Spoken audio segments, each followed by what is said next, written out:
అలా వివిధ రంగుల్ని మనమే కూడా తయారు చేసుకోవచ్చట. ఎలా అంటే మామూలుగా అయితే ఇవి అన్నీ సెల్ఫ్ పాలినేటెడ్ కదా! మిరప మొక్కలన్నీ సెల్ఫ్ పాలినేటెడ్ అంటే గాలి ఇలా వీస్తూ ఉండటంతోటి దాంట్లోని పొలిన్స్ స్టెగ్మా మీద పడి అవి పాలినేట్ అవుతాయన్నమాట. వంకాయ అయితేనేమి, టమాటా, పచ్చిమిర్చి ఇవన్నీ కూడా సెల్ఫ్ పాలినేటెడ్ అన్నమాట.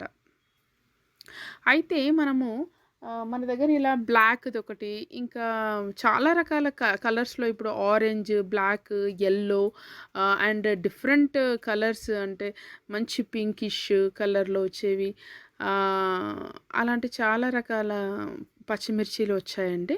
అంటే ఇప్పుడు మనకు కావాల్సిన రంగుని ఎంచుకొని ఆహ్, మామూలు గ్రీన్ కలర్ పూలలోని పొప్పడిని తీసి మనకు కావాల్సిన కలర్‌లోని స్టెగ్మాపై వేస్తే అప్పుడు ఇంకొక రంగు పచ్చిమిర్చిని కూడా మనము ఈజీ